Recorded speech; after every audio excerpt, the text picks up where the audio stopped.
तो आपने blogger.com तो सीख लिया, हमने ये भी देख लिया कि डिफरेंट तरीके से मार्केटिंग टैक्टिक्स को यूज़ करते हुए एक अच्छा ब्लॉग किस तरह लिखा जाता है।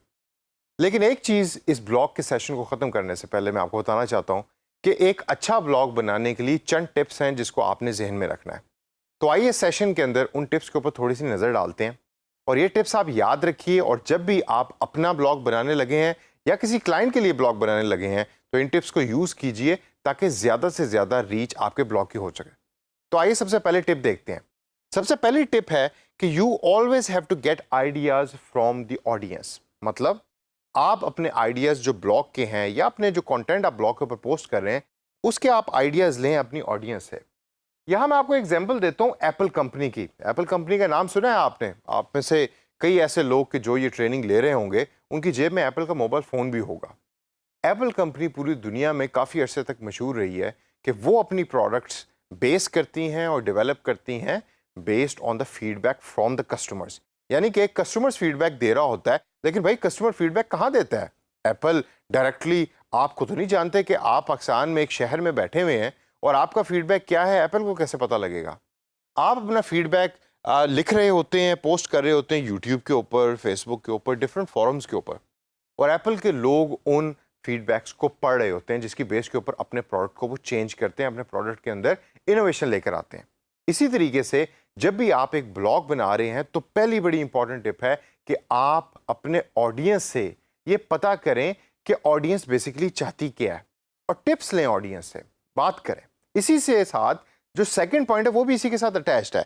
सेकंड पॉइंट है कि know audience better than themselves. यानी कि जब आपने टिप्स ले ली ऑडियंस से और आपने उनकी कॉन्वर्सेशन को वॉच कर लिया तो अब आपको ये पता लग गया कि आपका ऑडियंस जो है वो चाहता क्या है। यानी कि ऑडियंस से मुराद है वो लोग कि जो आपको ब्लॉग को पढ़ रहे हैं। आपने कंटेंट को पोस्ट किया अपने ब्लॉग के ऊपर, लोगों ने उसके ऊपर कमेंट्स किए और अब आप उन कमेंट्स को आप पढ़ रहे हैं। उन कमेंट्स को पढ़ने के बाद आप लोगों के साथ डिस्कशन कर रहे हैं, इंटरेक्ट कर रहे हैं। इंटरेक्शन से होगा क्या कि आपको अपने रीडर के बारे में पता लगेगा, तो आपको टिप भी मिल गई अपनी ऑडियंस से और आपको अपने रीडर के बारे में पता भी लग गया, ताकि next time in the future आप वो वाला कंटेंट पोस्ट करें अपने ब्लॉग के ऊपर कि जो ज़्यादा से ज़्यादा लोगों तक पहुंचता है और लोग उसको पढ़ना पसंद करते हैं। थर्ड टिप है क्रिएट एन ईमेल लिस्ट। दोस्तों, जब भी आप फ्रीलांसिंग का काम कर रहे हैं या इवन अपना कोई ब्लॉग रिलेटेड आप काम कर रहे हैं तो अपनी ये हैबिट बना लें कि आपने हमेशा ईमेल लिस्ट को मेंटेन करना है। अच्छा भाई, वो कैसे होती है? अब आपने कमेंट्स के अंदर लोगों से बात कर ली। जब आप लोगों से बात कर रहे हैं तो आस्क फॉर देयर इन्फॉर्मेशन। कोई इसमें हर्ज नहीं है। आप उनसे कहें कि भाई आप मुझे अपना ईमेल एड्रेस दें और मैं ईमेल एड्रेस के ऊपर आपके साथ कम्युनिकेट करूंगा और इन द फ्यूचर जो भी कंटेंट पोस्ट कर रहा हूँ उसके ऊपर आपका फीडबैक जो है वो मेरे लिए बड़ा इंपॉर्टेंट है, तो मैं आपसे बात किया करूँगा। जब आप ईमेल लिस्ट बना रहे होते हैं तो ईमेल लिस्ट का फ़ायदा ये होगा कि उस ईमेल लिस्ट को यूज़ करके आप जब भी कोई नया कंटेंट ब्लॉग के ऊपर पोस्ट करेंगे तो आप उस ईमेल लिस्ट को यूज़ कर सकते हैं मार्केटिंग पर्पसेस के लिए। यानी कि वो ऑटोमेटिक ईमेल आप भेज सकते हैं उन तमाम लोगों को कि जो आपकी ईमेल लिस्ट में एडिड है। तो ईमेल लिस्ट जो है उसकी बनाने की हैबिट जो है वो आप लोग डाल लें। चौथी टिप है love current readers more than new readers.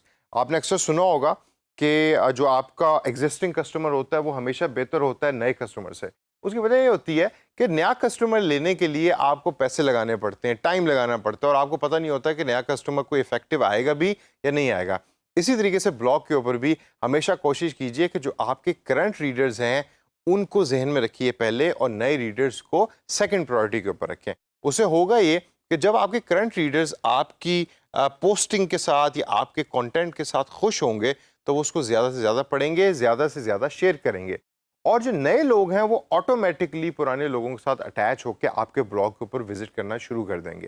तो इसी वजह से जो करंट लोग हैं उनके कमेंट्स को जहन में रखें, उनकी ईमेल लिस्ट बनाएं और उन पे ज़्यादा फोकस कीजिए रादर ना के जो नए लोग हैं उनके ऊपर फोकस करने के बजाय।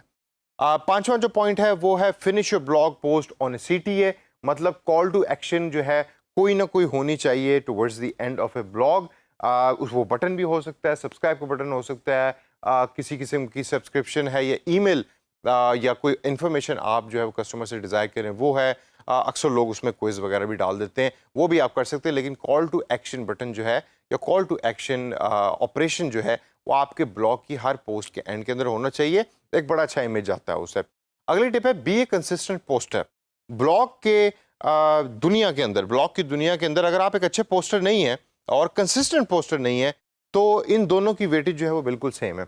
अच्छी पोस्टिंग अगर आपकी नहीं है तो लोग आपके कंटेंट को पढ़ना छोड़ देंगे, लेकिन अगर आप कंसिस्टेंट पोस्टर नहीं है, अच्छे पोस्टर हैं लेकिन कंसिस्टेंट नहीं है, तो फिर भी लोग आप लूज़ कर देंगे अपने ब्लॉग से। तो इस वजह से अच्छे ब्लॉगर भी आप बने, यानी कि अच्छा कंटेंट भी पोस्ट करें, और साथ साथ आपको कंसिस्टेंट होना भी बहुत ज़रूरी है कि आप डेली जो है या वीकली, बल्कि मैं वीकली नहीं कहूँगा, आपके स्टार्टिंग केस के अंदर मैं आपको कहूँगा कि आप डेली अपने ब्लॉग को अपलोड करें। मैं कई ऐसे लोगों को जानता हूँ जिनका ब्लॉग डेली दिन में 10 से 15 दफ़ा अपडेट हो रहा होता है।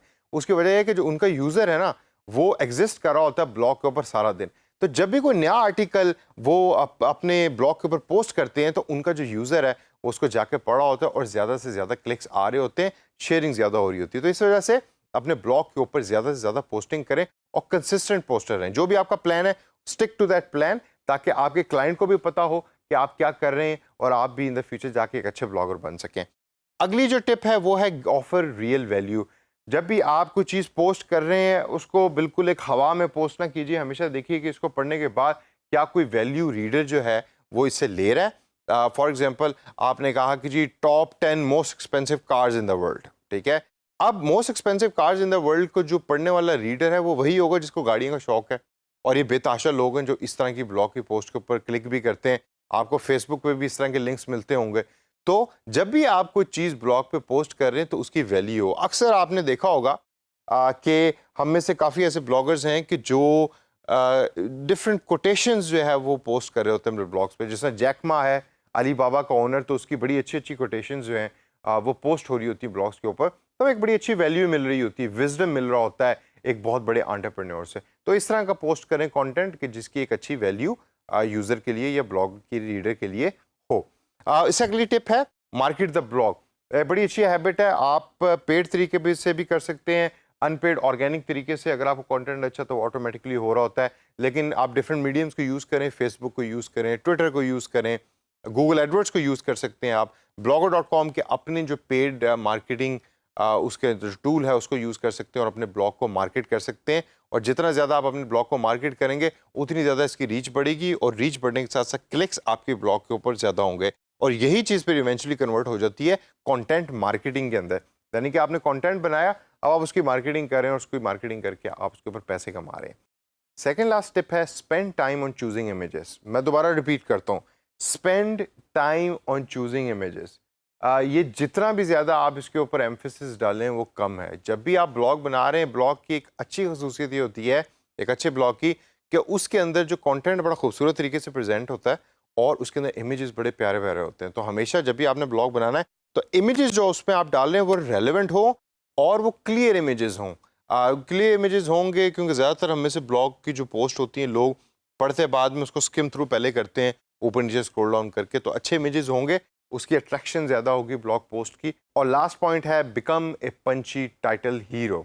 जी हाँ, अगर आपके ब्लॉग पोस्ट का टाइटल अच्छा नहीं है तो आपका ब्लॉग कभी भी अच्छे तरीके से ना रीच उसकी अच्छी होगी, ना उसकी रीडेबिलिटी अच्छी होगी। तो अच्छे बड़े इंटरेस्टिंग किस्म के टाइटल बनाइए, कैची किस्म के टाइटल बनाइए। लेकिन दोस्तों, मैं पर्सनली ना आपको यहाँ एक सजेशन दूंगा, कभी भी इररेलेवेंट टाइटल ना बनाएं किसी पोस्ट का। आप अक्सर देखते हैं फेसबुक के ऊपर या गूगल पे आपको डिफरेंट आर्टिकल्स के लिंक्स नज़र आ रहे होते हैं, लेकिन जब आप उस पर क्लिक करते हैं तो उसमें से कुछ और इन्फॉर्मेशन निकलती है। इस तरह ना कीजिए, एक अच्छी रेलेवेंट किस्म का टाइटल बनाइए, लेकिन अट्रैक्टिव टाइटल हो। टाइटल अच्छा होगा, लोग उसको देख के उस पर क्लिक करना पसंद करेंगे। जैसा मैंने भी एग्जांपल दी थी, top 10 most expensive cars in the world. अब मेरे नज़दीक अगर मैं गाड़ियों का मुझे शौक है तो टाइटल जो है वो इंटरेस्टिंग है and I will click on that. लेकिन इससे बड़े बड़े अच्छे अच्छे टाइटल्स और भी हैं जो आप इंटरनेट पर सर्च कर सकते हैं और एग्जाम्पल आपके सामने होंगी। तो दोस्तों, ये वो चंद टिप्स थी जो एक अच्छा ब्लॉग बनाने के लिए आपकी मदद करेंगी और आपको हेल्प करेंगी। अब जब फ्रीलांसिंग की दुनिया में आप क्लाइंट के लिए ब्लॉग बना रहे हैं या आप अपना ब्लॉग खुद बना रहे हैं, तो इन टिप्स को आप जहन में रखिए और इस तमाम नॉलेज को जो हमने इन सेशंस के अंदर लर्न किया ब्लॉग्स के रिलेटेड, उसको आप जहन में रखें, उसको प्रैक्टिस कीजिए, और practice makes the man perfect.